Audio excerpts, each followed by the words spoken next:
नमस्कार बच्चों, मैं आपका हिंदी शिक्षक वायस Rajput Apex International School Kargi Road Kota से। आज मैं आपको पार्ट 5 रोबोट पढ़ाने जा रहा हूं। तो चलिए बच्चों, देरी ना करते हुए वीडियो प्रारंभ करते हैं। Part 5 robot. रोबोट का मतलब होता है यह एक यांत्रिक मशीन है जो दिखने में बिल्कुल मनुष्य जैसे दिखता है, लेकिन यह मनुष्य के हिसाब से ही कार्य करता है। इसके बाद बच्चों हम पाठ पढ़ना प्रारंभ करते हैं। उसके बाद क्या है पाठ अब देखते हैं। आज राहुल का जन्मदिन है। सुबह से ही वह बहुत व्यस्त एवं खुश नजर आ रहा है। सुबह वह जल्दी उठ गया। आज उसने जल्दी स्नान भी कर लिया। अपने जन्मदिन पर उसने अपने मित्रों को भी बुला रखा है।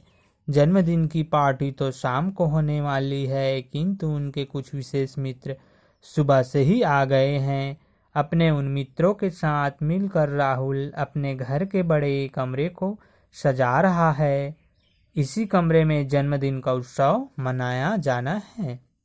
आज बच्चों राहुल नाम के लड़के का क्या है जन्मदिन है, और सुबह से वो बहुत ही कार्य में व्यस्त एवं खुश नजर आ रहा है, मतलब प्रसन्न भी है।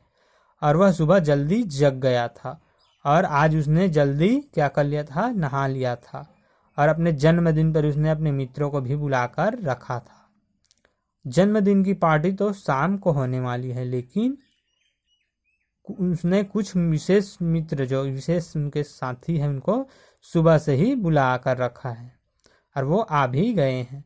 और अपने मित्रों के साथ वो मिलकर राहुल अपने घर के बड़े कमरे को क्या कर रहा है, सजा रहा है। इसी कमरे में राहुल का जन्मदिन उत्सव मनाया जाने वाला है। राहुल के इस जन्मदिन पर राहुल के पिताजी ने एक अनूठा उपहार देने की बात कही है। राहुल तथा उनके मित्रों में इस अनूठे उपहार को देखने के लिए विशेष उत्सुकता, उत्साह और प्रसन्नता है।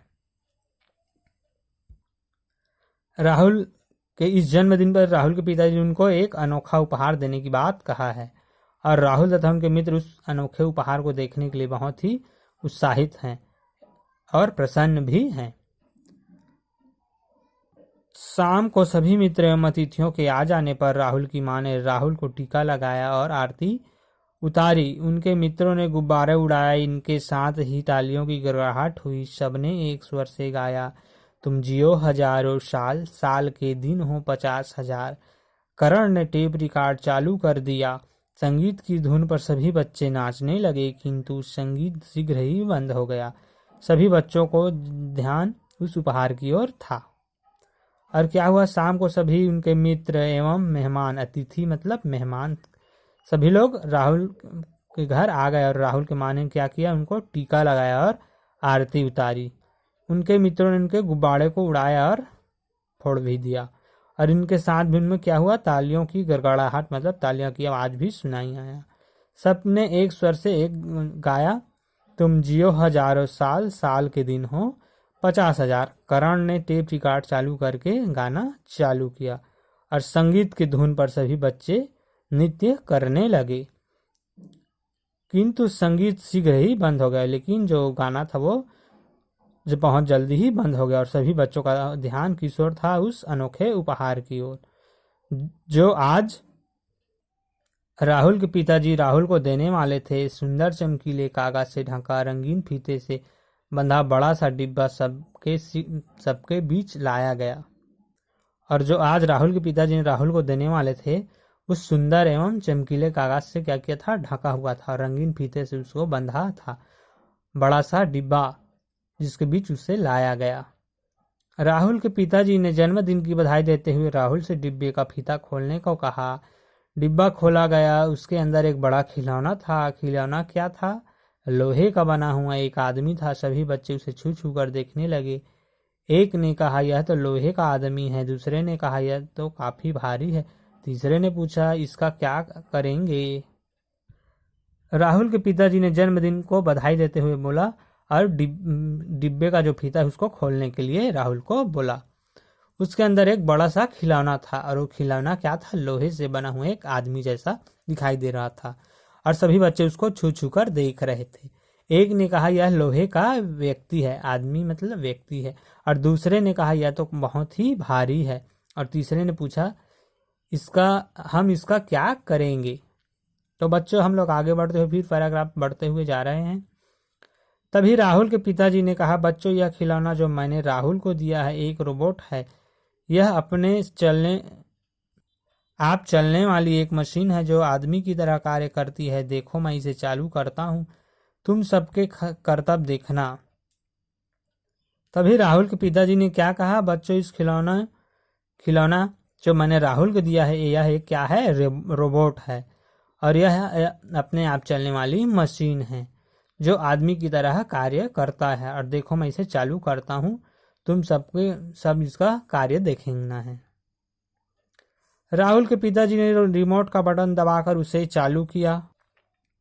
उस रोबोट ने अपने दोनों हाथ जोड़कर सभी को नमस्कार किया। उसके बाद उसने हाथ मिलाने के लिए अपना हाथ बढ़ाया और कहा राहुल भैया तुम्हें जन्मदिन की बधाई। राहुल ने हाथ मिलाकर उन्हें धन्यवाद दिया। सभी बच्चे रोबोट का यह करतब देखकर खुशी से उछल पड़े और उसके बाद उस रोबोट ने व्यायाम और मार्च पास्ट करके भी दिखाया। बच्चे रोबोट के करतब देखकर हैरान थे क्योंकि वह काम भी करता था और बोलता भी था। बच्चों अब क्या हुआ, राहुल के पिताजी ने रिमोट का बटन दबाकर उस रोबोट को चालू किया और उस रोबोट ने अपने ही दोनों हाथ जोड़कर सभी को क्या किया, नमस्कार किया। उसके बाद हाथ मिलाने के लिए अपना हाथ बढ़ाया और कहा राहुल भैया तुम्हें जन्मदिन की बहुत बहुत बधाई। और राहुल ने हाथ मिलाकर उसे क्या कहा, धन्यवाद भी दिया। और तभी सभी बच्चे रोबोट का यह कार्य देखकर खुशी से उछल पड़े और उसके बाद उस रोबोट ने उस व्यायाम और मार्च पास्ट करके भी दिखाया और बच्चे रोबोट का यह कार्य देखकर हैरान हो गए थे। राहुल ने अपने पिताजी से पूछा पिताजी रोबोट और क्या क्या काम करता है। पिताजी ने बताया बेटे यह तो मात्र खिलौना रोबोट है, इसलिए यह कुछ मनोरंजन ही करता है, कोई कठिन काम नहीं करता। वैज्ञानिक ने आदमी के स्थान पर काम करने के लिए जो रोबोट बनाए हैं वे इनकी तुलना में काफ़ी जटिल होते हैं। उनके अंदर जो मशीन होती है वह काफ़ी जटिल होती है। ऐसे रोबोट को बनाने में समय भी बहुत लगता है, इस कारण वे काफ़ी महंगे होते हैं। करण ने पूछा चाचा जी जब वे बहुत महंगे होते हैं तो उन्हें क्यों बनाते हैं। अब क्या हुआ, राहुल ने अपने पिताजी से प्रश्न किया कि पिताजी रोबोट और क्या क्या काम कर सकता है। और उनके पिताजी ने फिर बताया बेटे यह तो मात्र खिलौना रोबोट है, इसलिए कुछ मनोरंजन मतलब समय व्यतीत करने के लिए कुछ करता है, कोई काम नहीं करता। लेकिन वैज्ञानिकों द्वारा जो बनाए हुआ आदमी के स्थान पर काम करने के लिए जो रोबोट बनाए जाते हैं वे इनकी तुलना में काफ़ी जटिल होते हैं और उसके अंदर जो मशीन होता है वो काफ़ी जटिल होता है। मतलब ऐसे रोबोट को बनाने में समय भी बहुत लगता है, इस कारण वे काफ़ी बहुत ही महंगे होते हैं। और करण ने पूछा चाचा जी जब वे बहुत महंगे होते हैं तो उन्हें क्यों बनाते हैं। राहुल के पिताजी ने कहा बेटे कुछ ऐसे भी देश हैं जहां घर या कारखानों में काम करने के लिए आदमियों की कमी होती है, यहाँ इनमें काम लिया जाता है। और राहुल के पिताजी ने क्या कहा, बेटा कुछ ऐसे भी देश हैं जहां घर और कारखानों में काम करने के लिए आदमी की कमी होती है, तो हम वहाँ इनसे ही काम लिया जाता है, इनसे रोबोट से।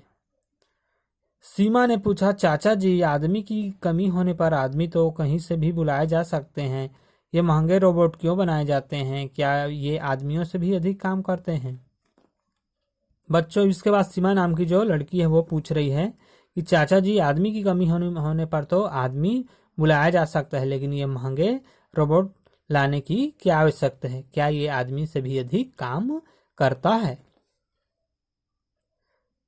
तो उनके पिताजी राहुल के पिताजी ने क्या बोला, हाँ बेटी ये आदमियों से भी कई गुना अधिक काम करते हैं, ये थकते नहीं, इनमें गलतियां भी नहीं होती। ये रोबोट कुछ ऐसे भी काम करते हैं जो आदमियों के वश के नहीं होते, जिनसे आदमियों की जान को खतरा होता है। अब उसके बाद राहुल के पिताजी ने कहा हाँ बेटी ये आदमियों से कई गुना अधिक काम करते हैं, वे कभी थकते नहीं और इनमें गलतियां भी नहीं होती। ये रोबोट कुछ ऐसे भी काम करते हैं जो आदमी कर नहीं सकते और जिनसे आदमियों की जान को खतरा होता है, ऐसा भी कार्य करते हैं। मुकुल ने पूछा, चाचा जी वे किस तरह के काम हैं? उसके बाद मुकुल नाम के लड़के ने भी पूछा, किससे? राहुल के पिताजी से। जैसे कारखाने में गर्म वस्तुओं को उठाना रखना, जिन्हें मनुष्य जलने के डर से छू नहीं सकते। गहरे तेल के कुओं और खदानों में जहां जहरीली गैस होती है वहां आदमियों के बदले रोबोट को भेजा जाता है। अंतरिक्ष यात्रों में भी रोबोट को भेजा जाता है। आजकल गहरे समुद्र में गोताखोरों का काम भी रोबोट से ही लिया जा रहा है। ऐसी विपरीत परिस्थितियों में भी रोबोट मनुष्य से अच्छा और तेजी से काम कर सकते हैं। अब इसके बाद बच्चों, कारखानों में जो गर्म वस्तु है उसको उठाना रखना, जिन्हें मनुष्य जलने के डर से नहीं कर सकते, उसको गहरे तेल से कुओं और खदानों में जहां जहरीली गैस निकलता है वहां के आदमी के बदले किसका उपयोग किया जाता है? रोबोट को भेजा जाता है। अंतरिक्ष यात्रों में भी रोबोट को भेजा जाता है। आजकल गहरे समुद्र में भी गोताखोरों का काम भी रोबोट ही कर रहे हैं। ऐसी विपरीत स्थिति में भी रोबोट मनुष्य से अच्छा और तेजी से काम कर सकते हैं। इसी के साथ बच्चों मैं अपनी वाणी को विराम देता हूँ। नमस्कार, मिलते हैं अगले वीडियो पर।